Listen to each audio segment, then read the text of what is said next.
Right now, I don't give a damn what they think about me. Yeah, because it's just me, It's just me for the #1 contender. It's just me Saturday night. And it's just me gonna be the new World Heavyweight Champion 2-time. Hey, y'all know the lingo. 4 letters, 1 word.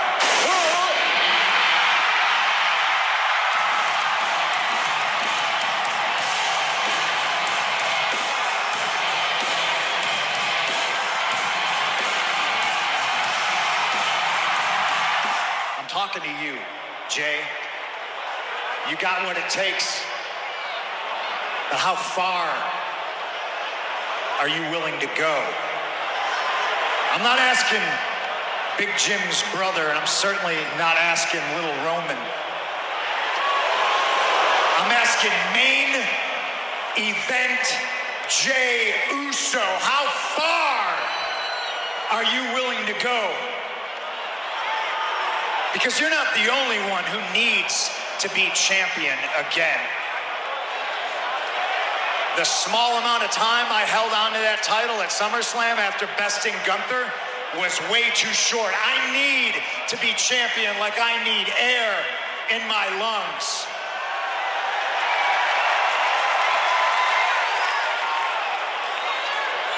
And I know how far I'm willing to go.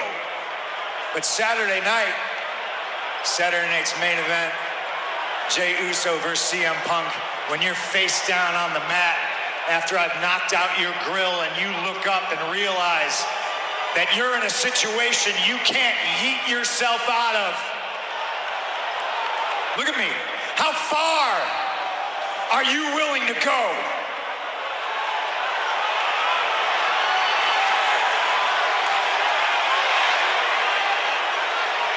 Let's go, Punk.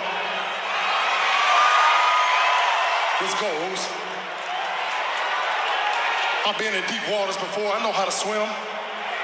But you're gonna do what you always do. You're gonna spin the block, have these people thinking you're the man to get behind, right? That's what you do, Rose. As soon as I do something right for me, he gonna paint the picture like I'm the bad guy. I know, and guess what? Screw you, Punk. Yeah, because Saturday night, I'll show you who the best in the world is, who's 4 letters, 1 word, 1 word.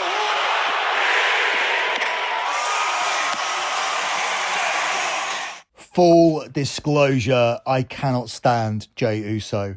I don't like CM Punk either. So for me, what is the lesser of two evils tonight? Hopefully, whoever wins it, it's short term and it ends up in the hands of Bron Breakker or anybody else but one of these two. But I think Jey Uso might actually be worse. I think he might be one of the worst people on the mic in the history of wrestling. But they are in the main event tonight. So let's start right there. This is your betting preview for WWE Saturday night's main event happening on my birthday. So I'm not 100% sure if I'll be getting back for a lot of this. We'll probably be back in time for that main event because I'm not 25 years old anymore. So I can see myself rocking up and being home by 2 o'clock to catch the end of this and then watching the rest of it tomorrow morning. But I will see this main event. If Punk and Jey are in the main event, maybe they're going to go with Cody and Drew because that's for the title as well. So it's not been said what title match is going to close the show. Prior to getting to said title match, we are going to see Tiffany Stratton defending the belt against Jade Cargill.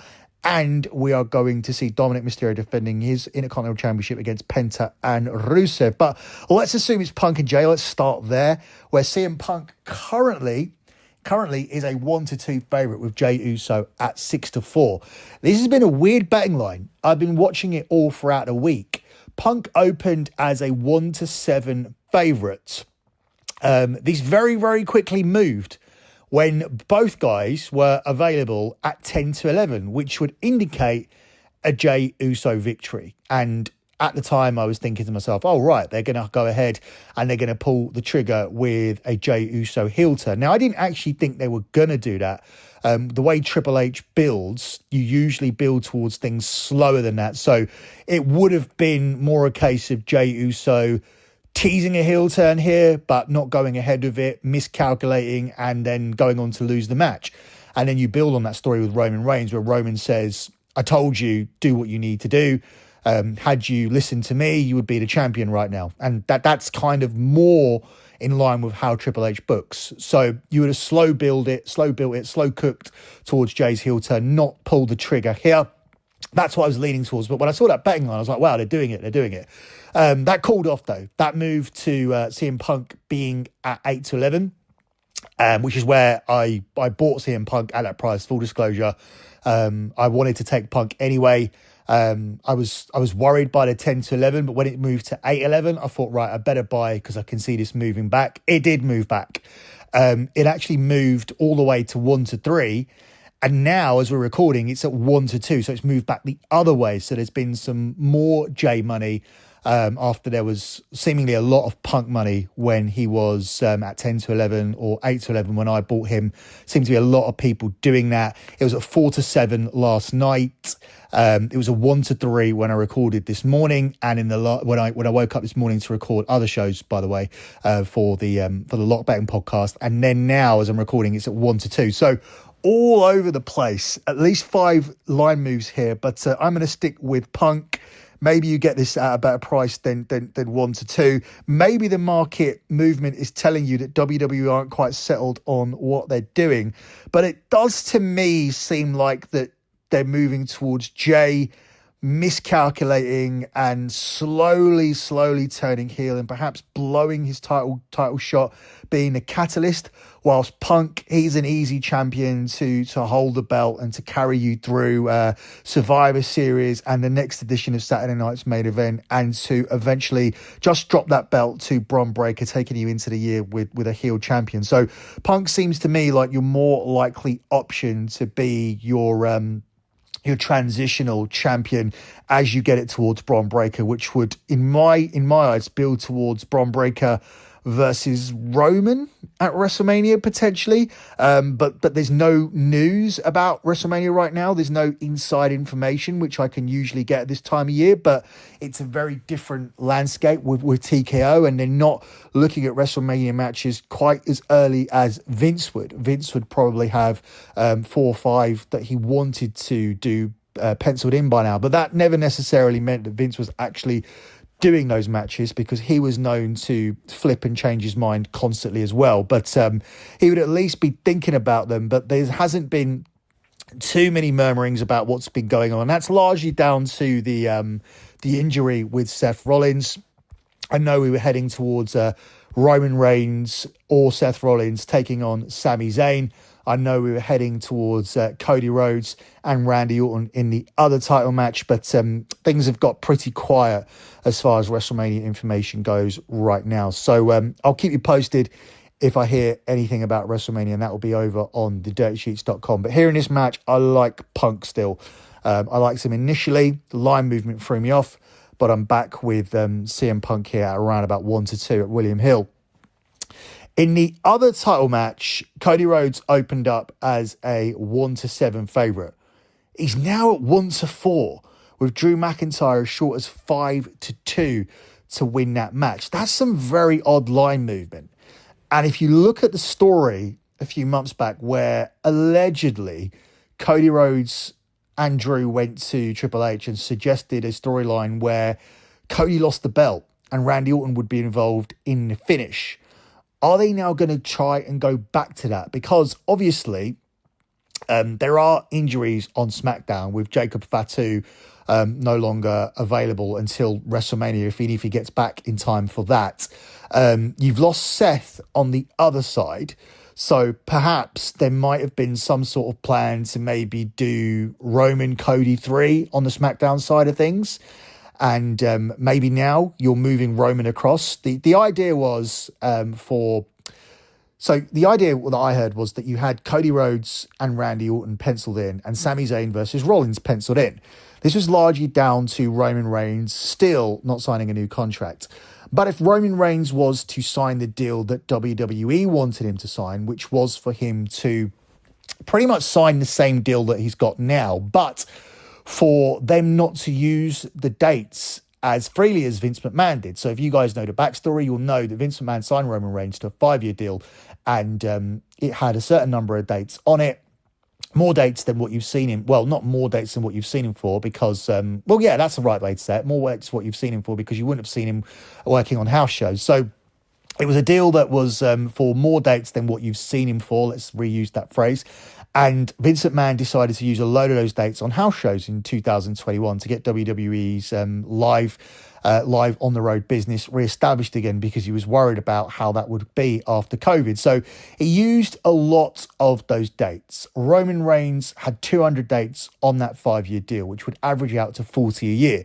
Now, we all know we ain't seen Roman Reigns 40 times a year on television. That's because he was left with a limited number of dates, because he worked so much in 2021. It left him with around about 20 to 25 dates left per year, if that. So Roman wants to continue working 20 to 25 dates per year, whilst WWE wants him to renew his exact deal for more money, but to use those 40 dates per year specifically on television, because the house show business doesn't really exist anymore. And Roman Reigns is not interested in turning up 40 times per year. So he wants a deal where he doesn't really want any less money, but he wants less work, even less work now. But it won't look like less work to you. It'll look like he's making the same amount of appearances, because he wants to appear on television 25 times per year, which would be actually more than what we've seen him. And it looks likely that that's what we'll settle on. But WWE trying to squeeze a little more out of it. And the main incentive for that will be, listen, we've got a Saudi Mania coming up, and the Saudis are going to contribute a load of money into this product and into this build, and you're going to be a big part of that WrestleMania. So I'd be interested to see what we do with Roman. And I think once they do get that over the line, he could be slotted into one of those title programs. But initially they were scheduled to be Sami and Seth, and Seth's injured and Sami's called off. And Cody versus Orton, with Roman being a backup for all of those programs. But where does Drew now fit in? Could Drew actually be the champion? The line movement would indicate that he's got a much better chance than many would have thought he had going into this build. This looked like just a routine title defense for Cody Rhodes, but it certainly doesn't seem that way anymore. I think Cody will still win, and the fact that he's gone to 1-4 for me may make him a decent parlay piece. Perhaps this is a match that doesn't have a finish. I mean, we saw a DQ sort of on TV where Cody was wrestling in his suit. So maybe they do something shady here. You can do that if this isn't in the main event spot. If this is in the middle of the card, you can just get away with another non-finish and then maybe do a stip match at Survivor Series.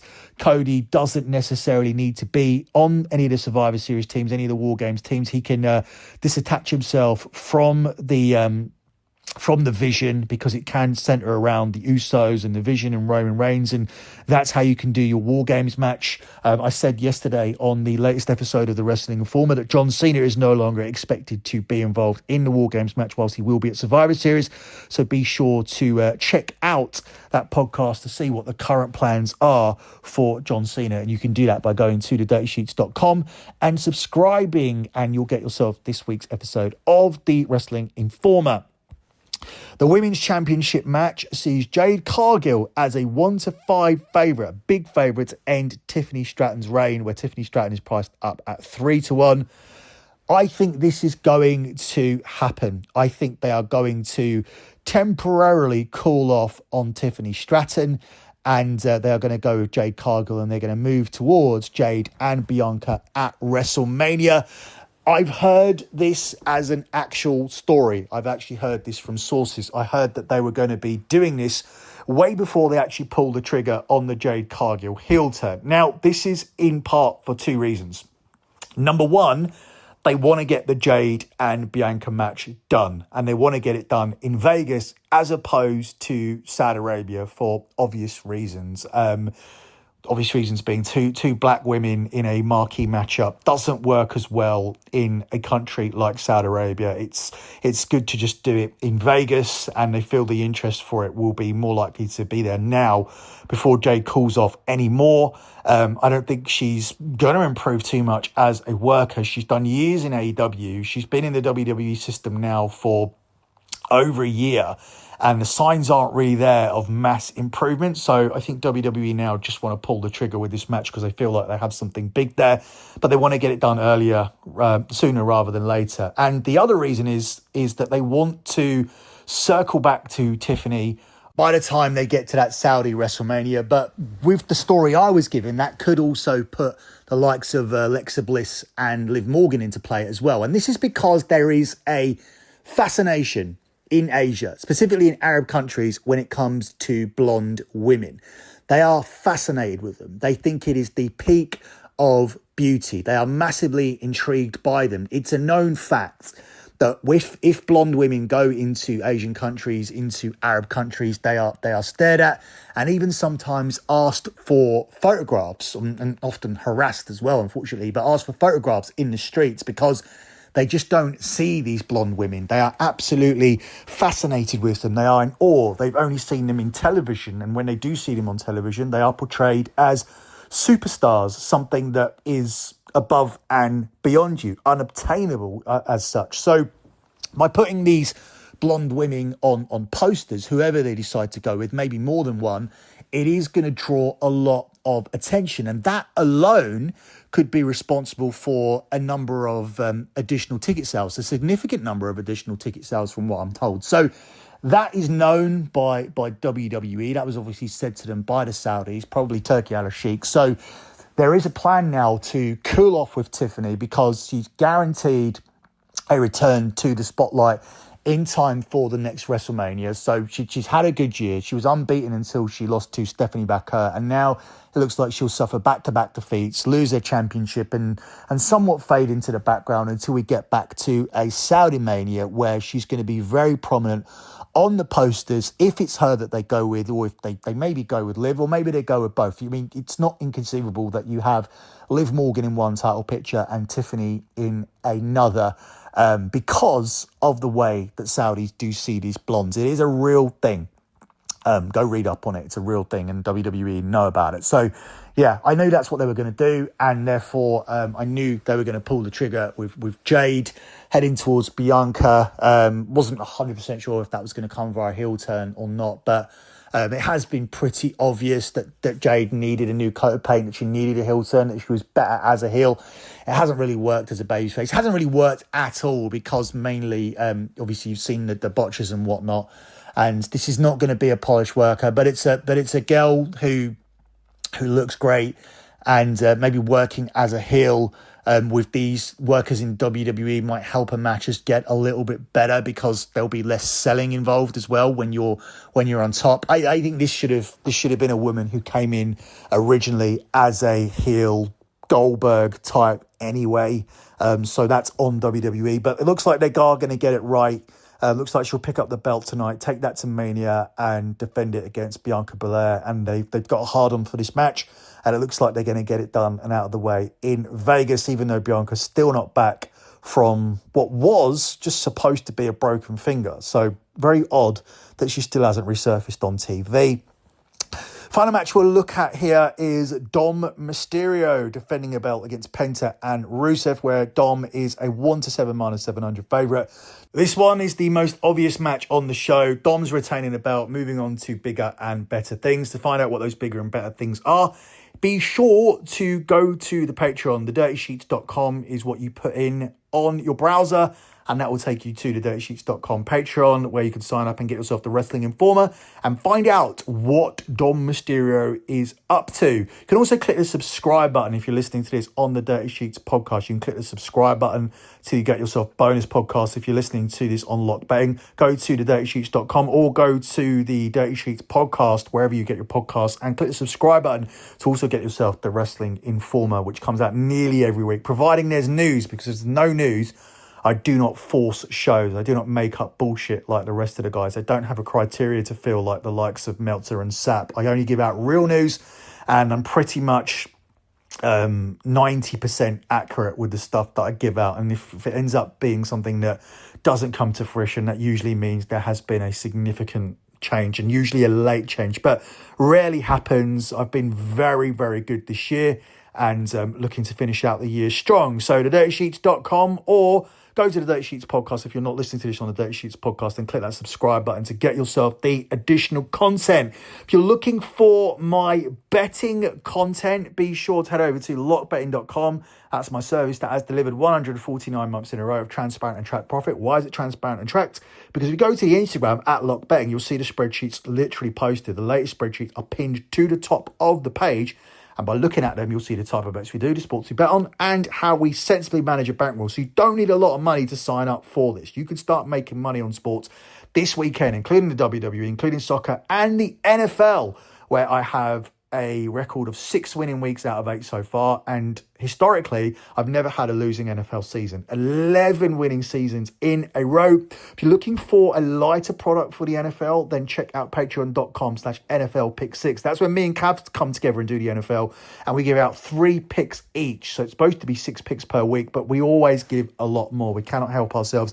We are very generous to take advantage of it by heading over to patreon.com/NFL Pick 6 and getting 6 plays in the NFL this weekend. Make that money in the NFL with me and Cav by going to that Patreon, or just head over to lockbetting.com and get everything that I do in the world of sports betting. And my record would suggest I am actually the best in the world, genuinely the best in the world, not like CM Punk claims to be the best in the world at wrestling.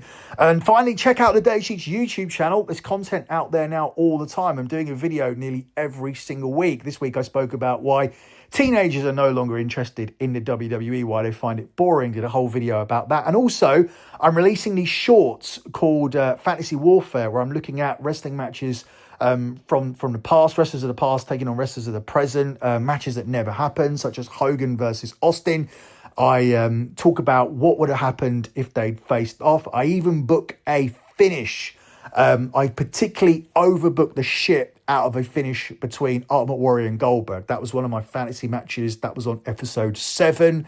And I particularly enjoyed booking the finish to that one. Other matches on there include AJ Styles versus Shawn Michaels, Bret the Hitman Hart versus Kurt Angle, something we'd have all have loved to have seen back in the day had they both been in their primes, but obviously they never were in their primes at the same time. But I talk about what if they were in this Fantasy Warfare series. They're all shorts. They're like a minute to a minute and a half, so it doesn't require a lot of your time. So be sure to head over to the Dirty Sheets YouTube, subscribe, check out the Fantasy Warfare series, and also check out the weekly videos that I'm doing, looking at specific subjects on a weekly basis that I want to talk about in the world of wrestling, namely the WWE, because I'm really not interested in AEW. So that's it for me and this particular episode. Good luck with all your bets as always, and thanks for listening.